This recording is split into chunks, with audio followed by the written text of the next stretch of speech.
they're committing those quality of life crimes. And if we can get them to help, then the quality of life and why we live here in Navajo County goes up again.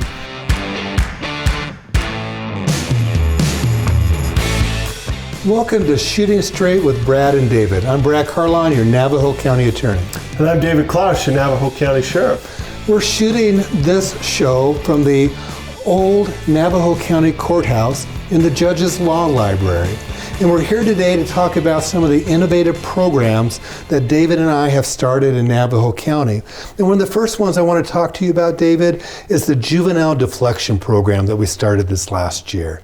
So in the Juvenile Deflection Program, my deputies and other officers within this county that take these calls for service involving a juvenile with those crimes that we've talked about that qualify, they can have a contract essentially between the victim, the parents, and law enforcement to say, here's your terms that you're going to meet with the education aspect, the restitution or whatever may apply to the type of crime, and those things qualify. Everybody enters into it. We submit it to your program manager for that, and then if all those qualify, then we carry it out. So what happens if the victim doesn't want it to go to deflection, or even the parents want their child to have consequences and don't have the deflection? What happens then? Just like with the deputy that had the discretion at the beginning, even though this may be someone's first offense, if the deputy or the officer doesn't feel that with their discretion that this one fits, then it just diverts back to the original criminal justice. Right, so it'll be a citation or referral to juvenile probation. Yeah. How did that come about? Yeah, so this actually, dates back to my time as a deputy, then really took footing, when I became sheriff. But I remember patrolling and taking calls for service. You'd have criminal damage type calls. You would have some mainly property type crimes, some small thefts, a lot of misdemeanors. And the victims, of course, would make the call, the complaint. They would sometimes catch the kids living in their rental house or, partying in their rental house, not doing extensive damage. I just remember those cases, or some graffiti. And people would say, I want this resolved, but I don't want to do the long process of going to court and going through the juvenile courts process. And then getting restitution takes all this time. They're like, I would just much prefer if they would just come paint this, I'll supervise it when it's painted, cleaned up, fixed up, we're good. And but they wanted to have a little assurance that it would be handled. So we did some diversions, but then it gets bogged down in paperwork and courts. And then another issue is we started recruiting younger and younger, and you'd see people trying to get into the military and they'd have a misdemeanor, and we would want so when you say a misdemeanor, a juvenile offense. A juvenile offense, or when we would want a detention deputy or people, and they'd have these arrests on their record, and sometimes one jurisdiction you would get it and others wouldn't. And so we look for a way that, again, these are just what we'd call qualifying type crimes. No victims involved, no serious felonies, but misdemeanors that can keep them from having a clean record if they put in for law enforcement, military. And that the victims, if these property crimes, would agree upon that we would rather just handle this civilly outside with the law taking a report, but we could get this wrapped up much quicker, and they can just come work this off for me, get this painted, get this repaired, and we'll call it satisfied. And we kind of saw that need, worked with you to make sure that we weren't meeting all the laws of us taking a criminal report, and kind of came up with a diversion program. Yeah, you brought the idea to me, so. Being a lawyer, I did my research. Yeah. And I went to look at other jurisdictions across the state and across the nation and see what they did. And one of your friends, Sheriff Lamb in Pinal County, had a form with a deflection program. But the ones I really liked was Scottsdale PD and Surprise PD. And that's the officers took it and they could do their own database system to see if that kid had ever been in trouble before. Yeah. They had a history, then deflection's not for them. It's one-off behavior. And then different jurisdictions had different types of crimes that could be eligible.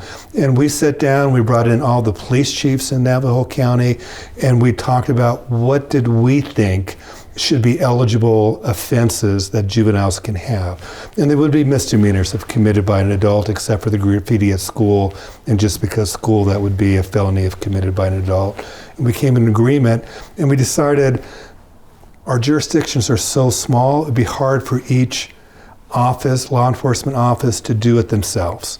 Your office is big enough, and Show Low's probably big enough, and maybe Winslow to keep track, but Snowflake and Holbrook and Pinetop Lakeside couldn't. So determined my office to be kind of the hub of it.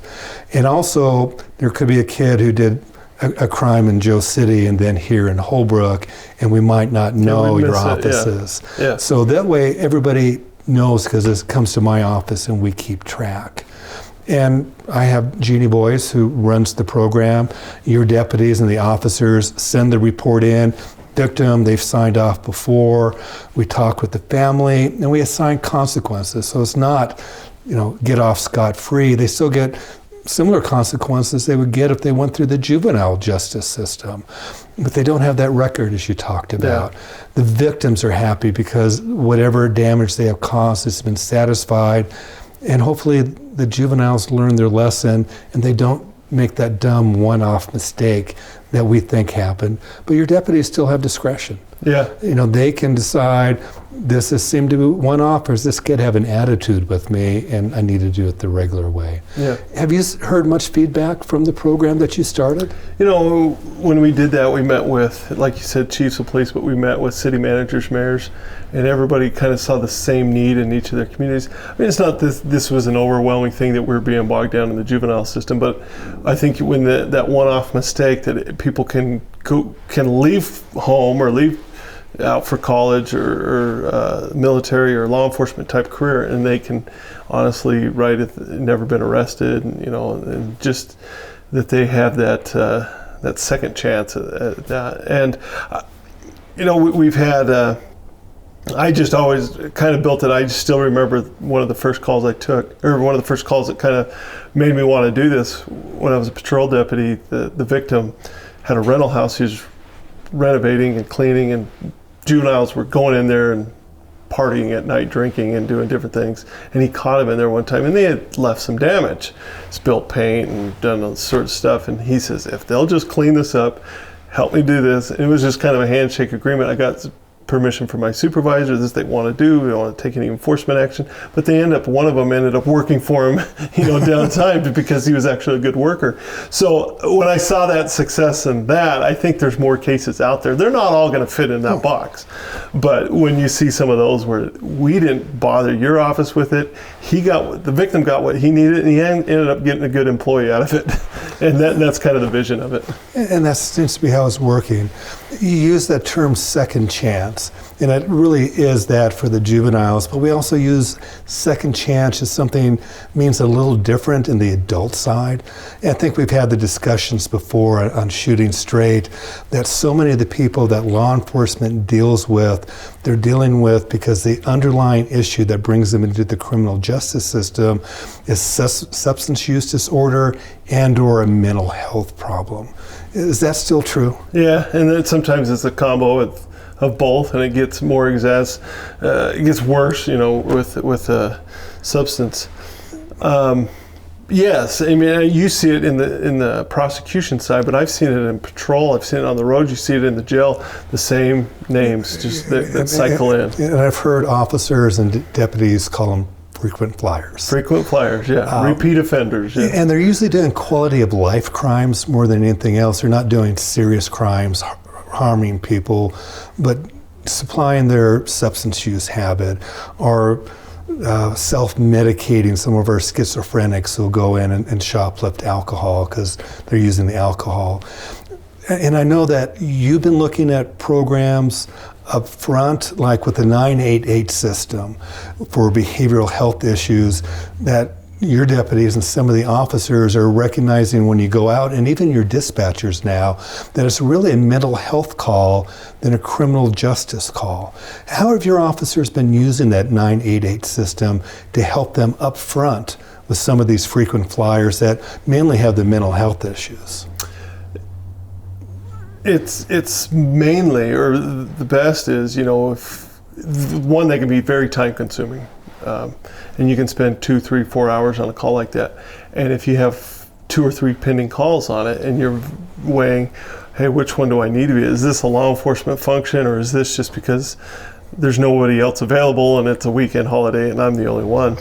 And so we're seeing the value in the fact that we're getting actually professionals that deal with mental health that are responding to those versus a deputy that, no discredit to them, but we're trained in the law, and we look for, is there been a law committed or a crime committed or a law that's been broken? And even if a crime's committed, you got choices whether to book him in jail or do something else with them. Yeah. And is this giving you more options? Yeah. Not only 988, but also the mobile health crisis unit? Yeah, I think that's the key word, is the options, that not just using this option, but using things that'll actually change behavior or get treatment to live a more stable life. So there's still consequences for their conduct if they did something criminal, but you now have new tools with CBI and their mobile crisis unit to get somebody in a mental health crisis that may have committed a crime help. Yes. I see that too. Lots of people with substance use become frequent flyers. I'm on some third generations. I've been here doing prosecution over 30 years. And historically, the criminal justice system been a revolving door because they're not getting the help, so they go back and use, get caught in possession, get felonies. We started with drug court, but we can only help about 30 at a time for over a 2-year period, and we're filing 1,500 felonies or more a year, so we weren't helping it enough.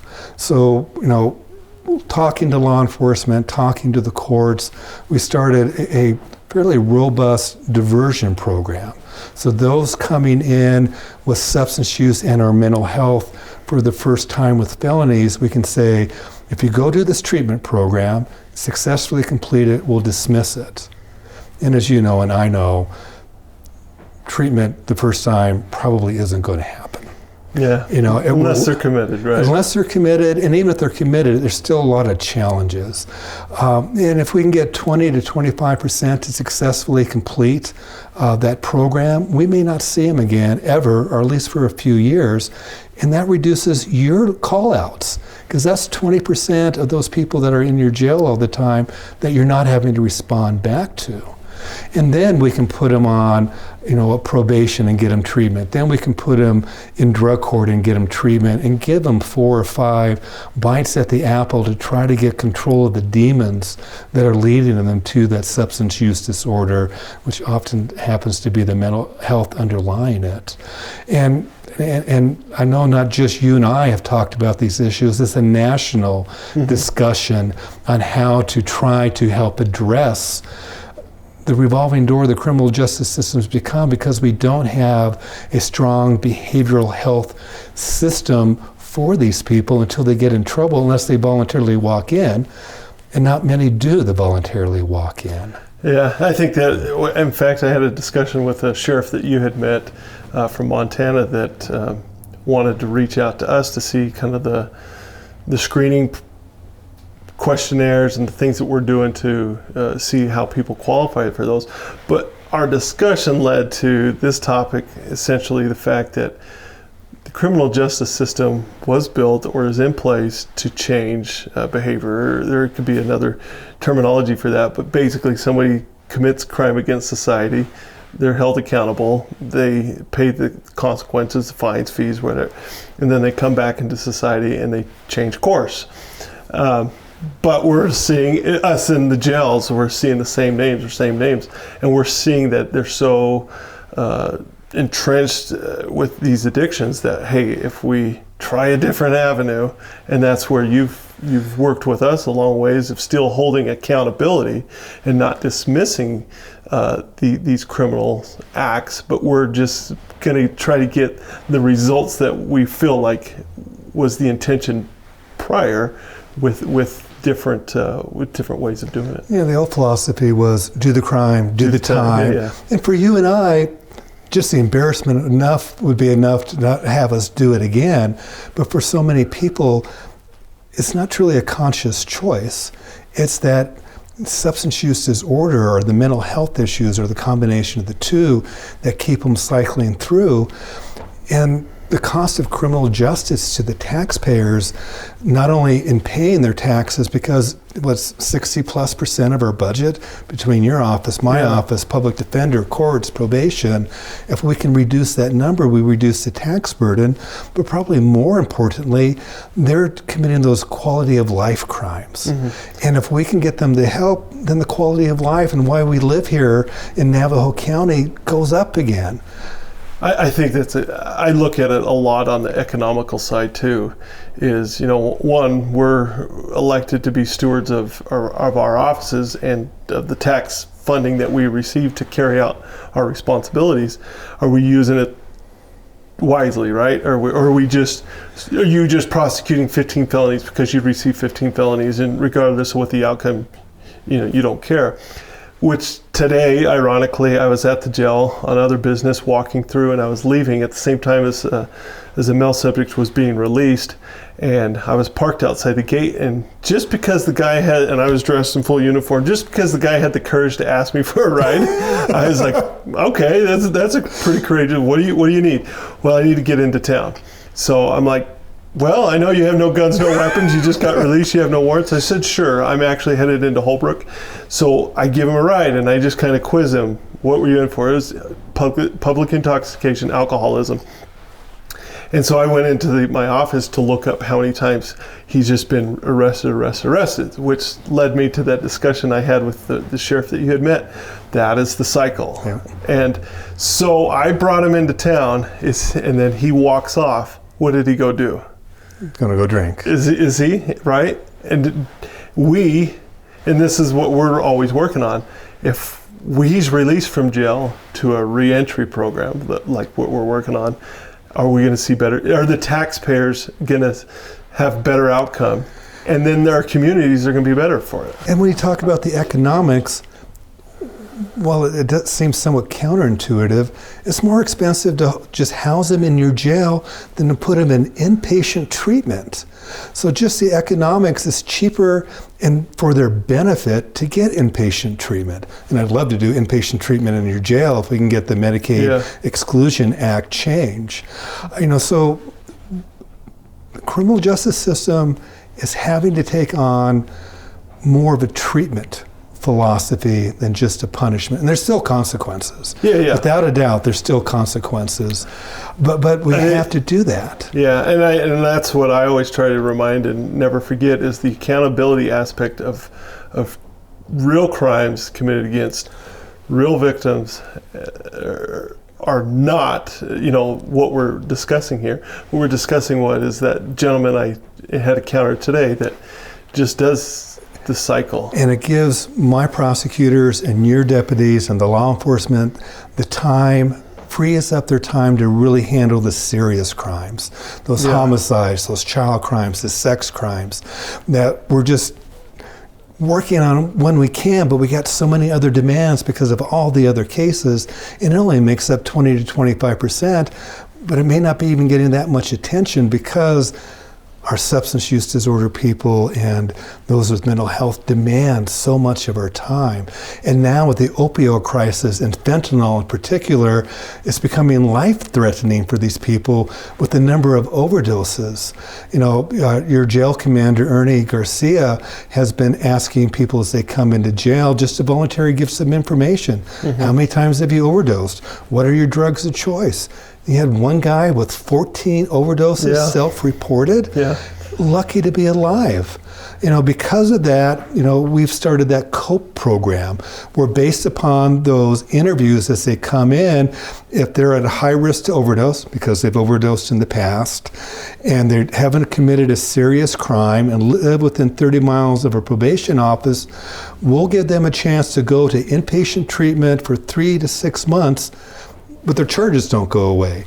just to give us a chance to give them a foundation to maybe save their life before they come back and face the consequences for the charges. Have you seen much in the jail about that? Yeah, I mean, that assessment with the 14, I think that was a shocker to many of us. And I think one of the key factors of all this is most likely to overdose when you're released from jail, right? Yeah, because your body's purging it. That's what the studies and a lot of people, and those that have been saved by Narcan, or those that die from an overdose, had been saved by Narcan 3 or 4 times. And so this is kind of a way that we're getting the most likely population of overdose, people, that if we divert them to some sort of treatment. It's not even diversion. We're replacing them in treatment, and their charges are just on hold for that 3 to 6 months. They still have to face the consequences, but we're hoping to save their lives. But essentially, we're having contact with the most likely, the highest risk, at highest risk, getting that done, lowering that risk, changing that behavior, then coming back and addressing. With methamphetamine, many of us never knew anybody with a meth problem. With the opioid addiction, it seems like everybody knows somebody, a family member, a neighbor. It's impacted all of us. And there seems to be more community support now for treatment, especially the opioids, because we know somebody. Mm-hmm. It's now personal. And we never arrested our way out of the prior drug problems. And I think that's why there's much more appetite for... But it's still got to be the combination: criminal justice, education, treatment. But we finally realized we really got to up that treatment option. Yeah. And we're out of time. Thank you again for joining us on Shooting Straight with Brad and David. And thank you for joining us, and thank you to the Navajo County Historical Society for letting us use this really neat facility for the show this month.